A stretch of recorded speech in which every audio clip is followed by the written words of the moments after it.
Good morning বন্ধুরা, কে কেমন আছো? অনেকদিন পর আবার তোমাদের সাথে গল্প করতে চলে এসেছি। আর টাইমটা এখন খুবই কম পাই, আর এনার্জিটা অনেক কমে গেছে মনে হচ্ছে। বলছি, কে কেমন আছো? দেখো, আমি না মানে কালকে না রাতে শুয়ে শুয়ে একটা কথা ভেবেছি, সেটা তোমাদের সাথে গল্প করে শেয়ার করতে এলাম। ভাবছি যে আমাদের ছোটোবেলার দিনগুলো খুব ভালো ছিল, বলো? সবাই সবার সাথে কেমন স্কুলে যেতাম, স্কুলে পড়তাম, ছোটো ছোটো ছেলে মেয়ে একসাথে খেলতাম, পড়তাম। আমাদের মধ্যে কোনো ভেদাভেদ ছিল না। আর এখন যত দিন যাচ্ছে সবের জন্য পরিবর্তন হয়েছে, সবের পরিবর্তন হয়ে যাচ্ছে। আর মানুষগুলো কীভাবে পরিবর্তন হচ্ছে বলা যায় না। কীভাবে পরিবর্তন হচ্ছে বলো তো? বিষাক্তভাবে পরিবর্তন হচ্ছে।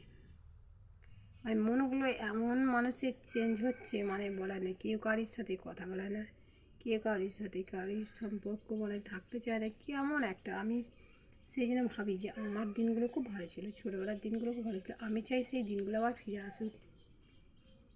আমি চাই সেই রকম মানুষের সাথে মানুষের মিল থাকুক। আমি সেটাই না ভাবি যে কীভাবে সেই দিনগুলো আবার ফিরে আসবে।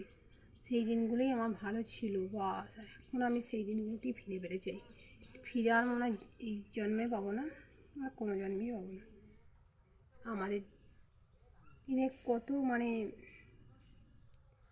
কী বলবো, বলা ভাষা, এত ভালো দিন ছিল। এখনকার মানুষ ছেলেদের খেলা পরিবর্তন চলে গেছে। প্রাইমারি স্কুলে পড়তাম তখন মাস্টাররা যা পড়াতো, এত গাইড করে পড়াতো, সেই জন্য পড়াশোনা হতো।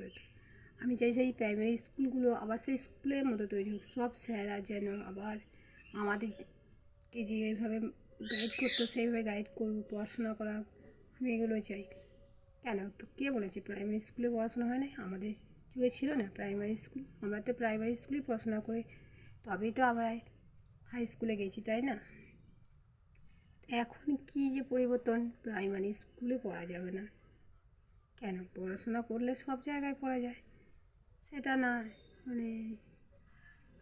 কি বলবো, এখনকার কী যে পরিবর্তন হলো, আমি কিছু বুঝে উঠতে পারি না। কিসের পরিবর্তন এটা? কিসের পরিবর্তন হয়েছে বলতে? হিংসা পরিবর্তন। মানুষের মধ্যে মানুষের বিভেদ পরিবর্তন, হিংসা পরিবর্তন এসে গেছে, আর কিছু না। চেঞ্জ হয়েছে? কিছুই চেঞ্জ হয়নি। বিষাক্ত পরিবেশ তৈরি হয়েছে, একদম এটা আমার ভালো লাগে না। সবের সাথে সবের যেন একটা বিষাক্ত পরিবেশ তৈরি হয়েছে। মানুষের জাত পাত নিয়ে এসে বিভেদ নিয়ে সব যেন বিষাক্ত বিষাক্ত কিছু। আগে তো মানুষ সবাই সবার সাথে মিশতে থাকতো। ওই আমাদের সময় তো এরকম টাইমে এরকম ছিল না। কত মিল ছিল, আমরা ছেলে মেয়ে কত। আমরা যখন 8-9-এ পড়ি তখন পর্যন্ত, 9-10-এ পড়ছি তখনও আমি খেলেছি। আর এখন কই সেই খেলাধুলো সব যেন হারিয়ে গেল, প্রকৃতিই যেন হারিয়ে যাচ্ছে, সব কিছু যেন হারিয়ে যাচ্ছে বন্ধু, বলো? আমার না কি বলবো,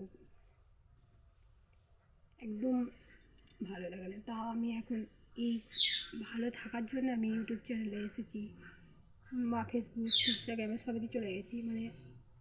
অনেক বাইরের বন্ধুদের সঙ্গে কথা বলে ভালোবাসা পেয়ে আমি অনেকটা এখন ভালো থাকি। যখন আমি এখানে আসিনি সোশ্যাল মিডিয়ায়, তখন কিন্তু আমার একদম ভালো লাগতো না। কেমন একটা একা একা বোধ ফিল করতাম। কিন্তু এখন সেটা মনে হয় না, কেননা আমি অনেকটা কাছে লোকে দেখছি, দূরে বন্ধুদের কাছে চলে গেছি, তো তারাই এখন আমার কাছে অনেক আপন হয়ে গেছে। সেই জন্য আমার আর কিছু মনে হয় না। আমি এইভাবেই থাকতে চাই, বা আমি যেভাবে আমি আমার পরিবর্তন চাই না। আমি যেমন মানুষের সাথে মিশতাম, আমি সেইভাবে মানুষের সাথে মিশতে চাই বা মানুষকে ভালোবাসতে চাই। আমি এইভাবে নিয়ে সবাইকে আপন ভেবে থাকতে চাই বন্ধুরা, জানো। সেটাই তোমাদের সাথে গল্প করে শেয়ার করলাম, বা মনে মনে আমি সেগুলোই ভাবি, সেটা শেয়ার করতে পারি না, এখানে এসেই শেয়ার করলাম। কার কেমন লাগলো আমাকে একটু কমেন্ট করে বলো।